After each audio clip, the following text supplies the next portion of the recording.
nakaraan sa Voltes 5 Legacy. We wouldn't have made it kundi dahil sa inyo. I'm sorry, masyado kong may maraming reklamo. Training's not over yet. Move it! CDF Research and Development finally created special Busean armor-piercing bullets to be issued to all ADF service arms. Ayos, patas na ang laban. Mga kasama, ang nakikita niyong yan ay ang planetang Terra R2 na mas kilala rin sa pangalang planetang Earth. More Bosenian enemies. We can't be sure. Alam kong bukas palad tayong tatanggapin ng mga tao doon at ng mga anak ko. Kung totoo nga nakalaban sila, I want you to destroy them all bago pa sila makapasok ng ating planeta. Yes, sir! Nakatakas ang mga rebelde ng Puzan kasama ang isang taksil na general. Patungo silang daigdig. At ang hinala namin ay pinamumunuan sila ni Hrothgar. Ang buong akala namin ay patay na siya. Ang gusto ko gayon, salubungin mo sila, dakpin kaagad si Hrothgar nang hindi nalalaman ni Zardos. Masusunod, mahal kong emperador. Mukhang may papalapit sa atin. Huwag niyong hayaang makaganti ang mga yan. Skyrocket!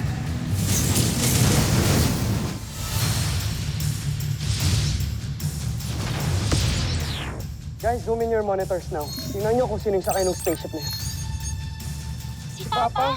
Bigford, baka fake Ted Armstrong na naman yan. Mamapahamak na naman tayo dyan. Tuloy ang laban.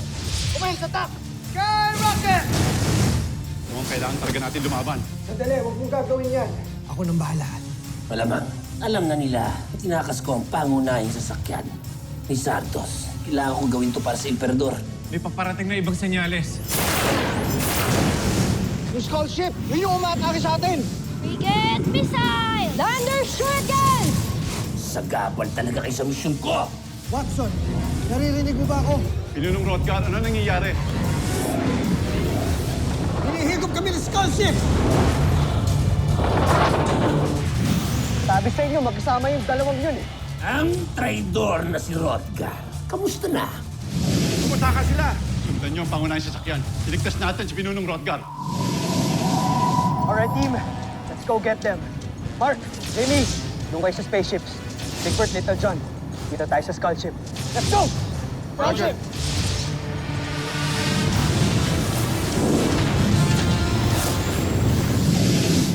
Jamie, open fire! Lander Shuriken! Bugsak ng ating kalasag! Utos niyo na ang iniintay ko, General. Handa na kami matake. Hindi. Huwag tayo matake. Sundin natin ang Pinunong Hrothgar. Tumakas na tayo. Ngunit, General, Tumakas na tayo.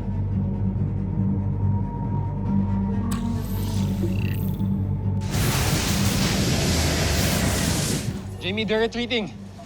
Let's go join the others. Kuya, tapusin na natin yung skull ship para mahabol natin yung mga ibang mga spaceships. Alright, team. Let's vote!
Finger missile!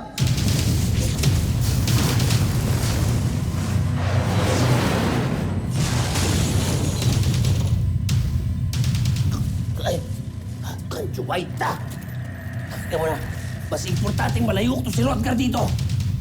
Kailangan natin takasan ng Voltes 5, ha?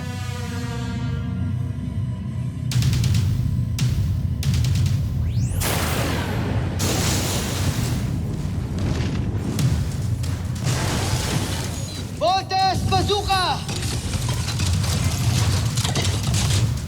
Activating targeting system.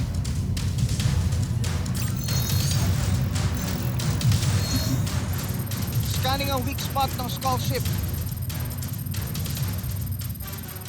Kuya, Little John, nakikita niyo ba yung nakikita ko? Hindi kaya siya talaga yung papa natin? Hindi kaya talagang buhay siya?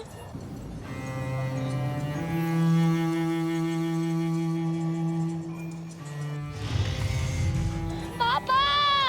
Just relax, little John. Steve, what are you waiting for? Open fire! Sandali. Eh, paano ko si Papa nga yan? Tignan mo nga, mukha ba siyang welcome dyan?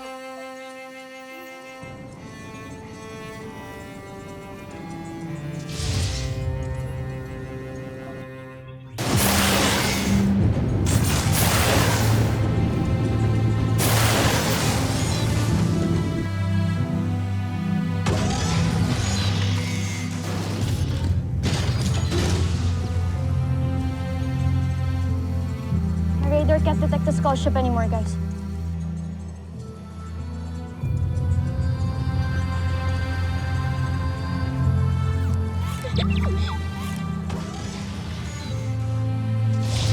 Papa!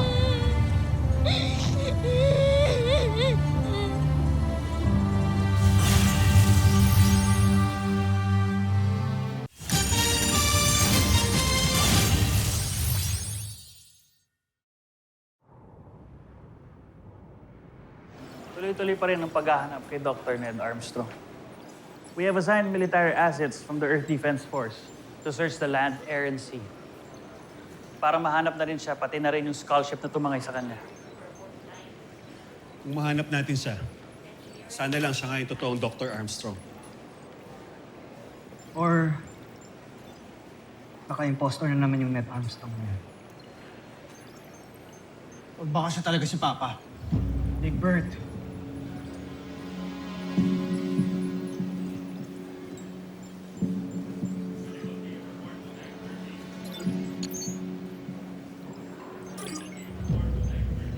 Nag-iba talaga si Big Bird mula nung nakita niyo ulit si Dr. Armstrong. Kailangan makag-get over siya agad. Nasisira ang diskarte ng team kung distracted pa din siya.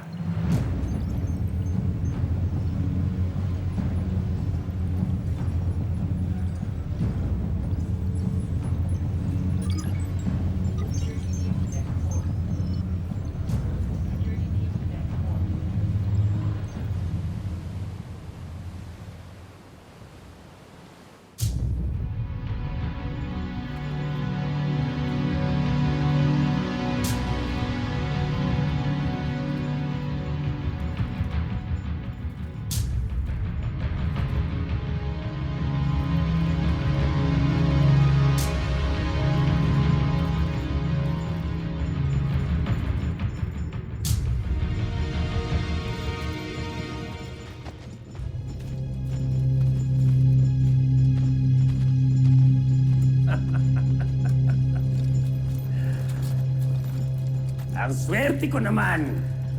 At ako pa ang nakahuli sa'yo. Rodgar. Siguradong gagantimpalaan nila ako dahil hawak ko na sa mga kamay ko ang tanyag na huwag na ministro na munti ka ng maging emperador. Teka.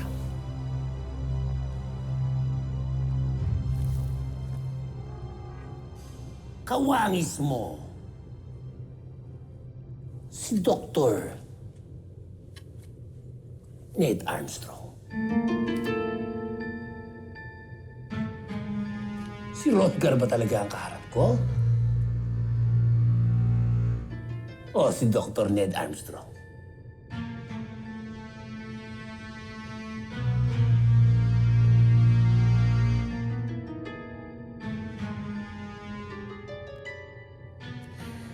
Kahit hindi ka sumagot, malalaman at malalaman ko kung ano ang laman niyang utak mo. Hukayin ko ang lahat ng laman ng memorya mo gamit ang bagong aparatong nilikha ko. Simulan niyo na! Kapit niyo yan!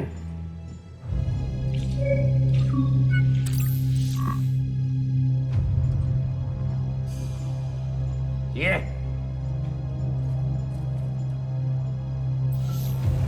Simulan na!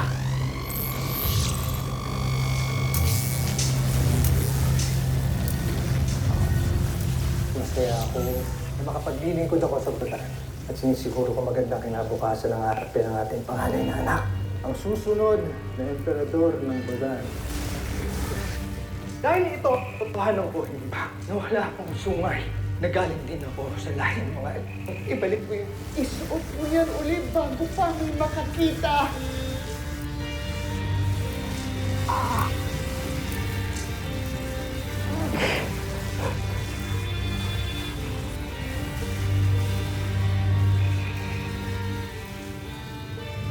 Malaki rin ang kasalanan dahil sa kanilang pakikipagsabuatan. Nagpa-apply ka kaming putakas para labanan ng bagong emperador. Kailangan natin makaplist gamit ang portalis para pabalik tayo sa kapital ng Busan.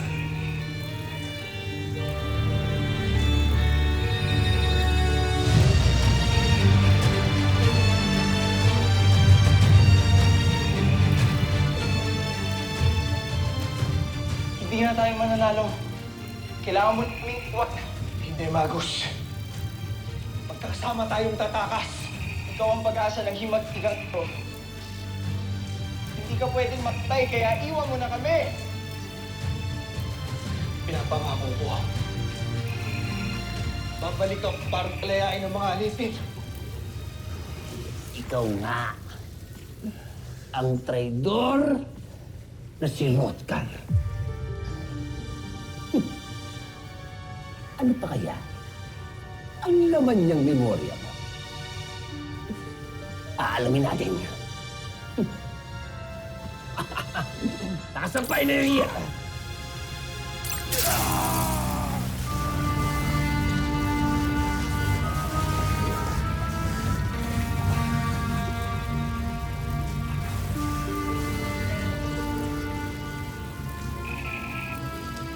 Baguhin natin yung pangalan mo.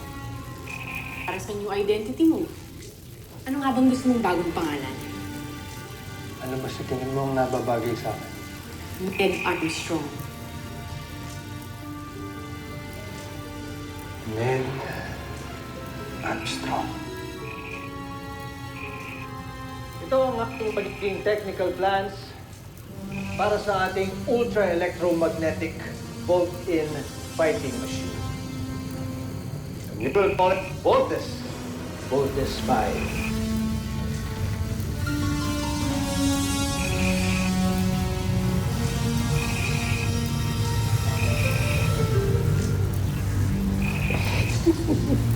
Ikaw! Ikaw ang asing Ned Armstrong.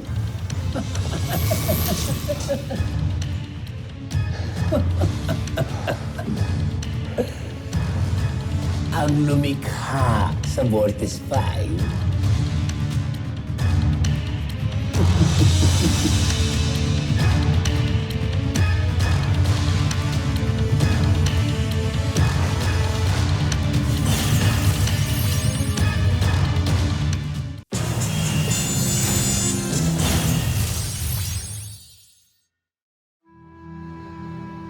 Ngayon, alam ko na ikaw ang susi at utak sa teknolohiyang ginagamit ng Vortex 5. Malalaman ko na rin ang mga sikreto nito. At makakalikha na rin ako ng Beast Fighter na talagang tatalo na kay Fortis 5. Hindi ako papayag. Lalabanan ko yung aparato mo nang wala na kayong makuha sa akin. Dahil kahit kailan, hindi ko tatrayturin ng Voltes 5 at ang planetang ito. Kung gagawin mo yan, maaari ka nang mamamatay. Nakasan pa ang enerhiya ng aparato? Kailangan nating malaman ang lahat ng laman ng utak nito. Kailangan ko malaman ang sikreto ni Voltes 5. Lakasan niyo ba ang enerhiya? Kaya mo, ha?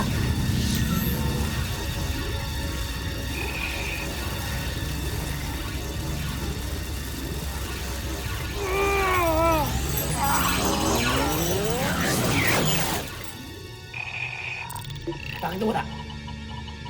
Ba't nawala? General, tumigil sa paggawa ng utak niya. Hoy! Hoy, gumising ka! Gumising ka! Gumising ka! Sumimusok na sikreto ni Voltes 5! Ha? Nabilig mo ako, Rodkan.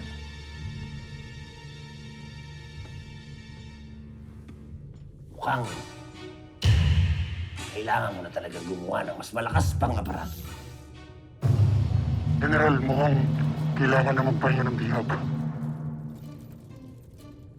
Huwag mo kong pakialaman!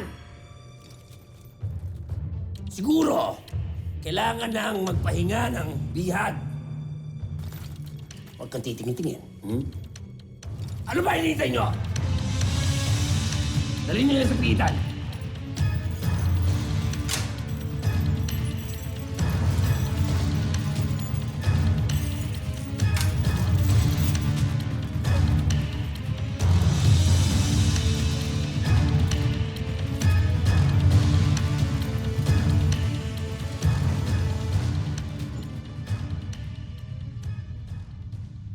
Jomfre, ikinalulungkot ko ngunit hindi pa rin namin matagpuan si General Zul.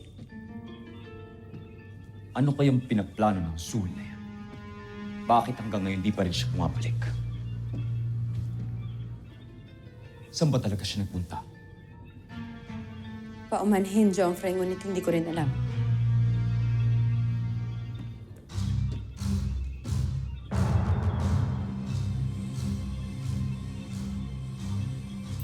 Yevadov!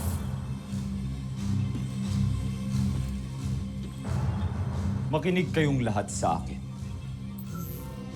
Alam kong ginagawa ninyo ang lahat para magtagumpay tayo sa ating misyon na sakupin ang planetang ito.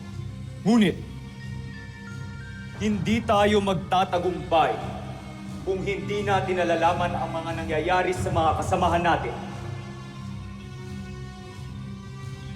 Nais kong gawin ninyo ang lahat para malaman natin kung nasaan ang kinaroroonan ni General Zul. Vascot!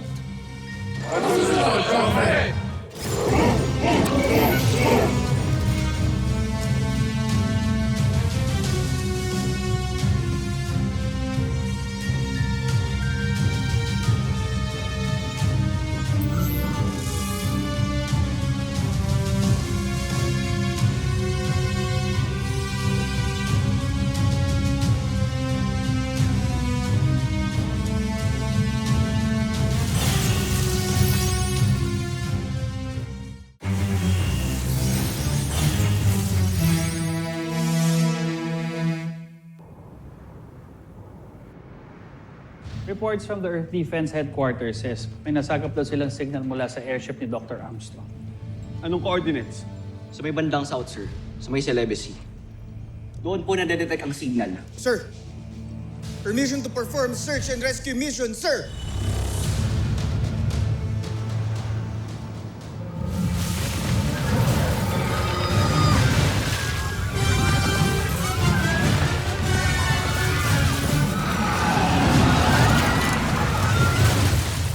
Beast Fighter detected! Red alert!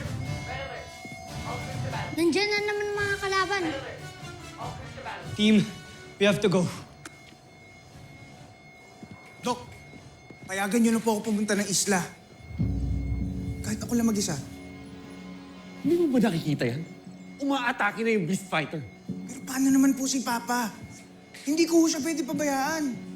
So paano yung mga taong mamamatay, Big Bert? Pababayaan mo sila, Big Bert? May sinumpaan tayo, di ba? Duty above all. Protect the planet at all costs. I'm sorry. Kailangan nating unahin yung Beast Fighter na yan. Enough, Big Bird. The team's waiting for you. Move it! Yes, sir!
Hoy, Big Bird, saan ka pupunta?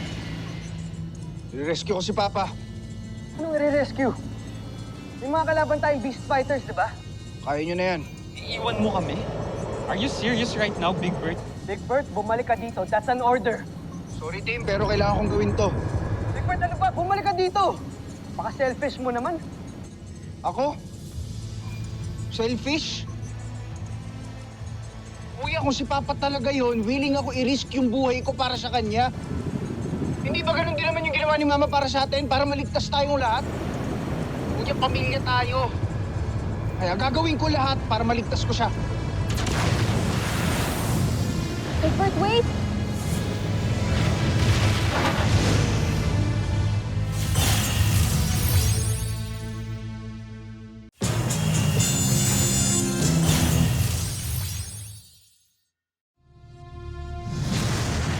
Bert, Tama na, Kuya Steve. Pabayaan mo na si Kuya Bert. No choice na tayo. Sige na. Tayong apat na lang muna lumaban sa Beast Fighter. tara punta na lang natin yung Beast Fighter na yun. Let's go, team!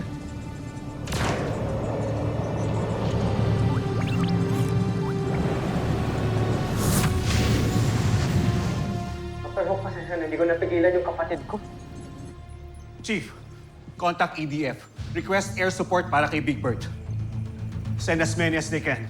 Copy that, sir.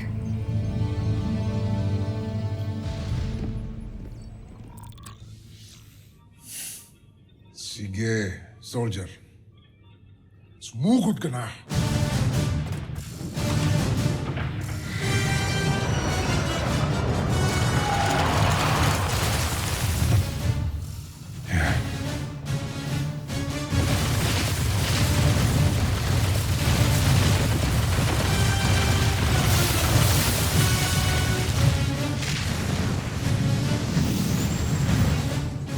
Grabe yung damage na nagawa niyo sa city. Team, kailangan nating ilayo tong Beast Fighter na to. Inflict injury! Now! Roger.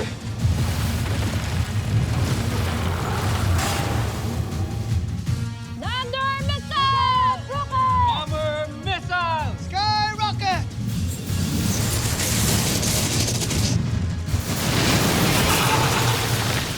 Si Vortex 5. Pero aapat lang sila. Hindi sila maaaring mabuo. Soldier, pagkakataon mo na upang tapusin si Vortex 5. Damage na. Mahina lang pala tong kalaban natin eh. Yes! Sa akin na natin yan para masundan na natin si Kuya Bert. Wow, zero damage detected. Uh-oh.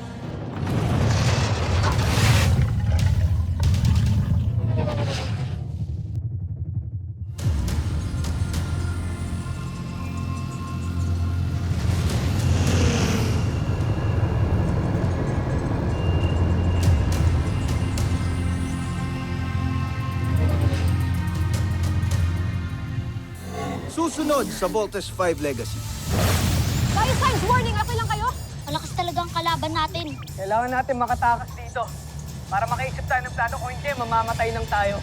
Dito nga, mga busin yan. Sino ka? Papa? Tatlo sa piloto ng Voltes 5 ay anak ni Rotka. Laking gulat na siguro ni Prinsipe Santos pag nalaman niya na may mga kapatid pa siyang iba. Wag! Hindi niya dapat malaman ng mga bagay na ito. Ilihim mo ito sa kanya, Joel!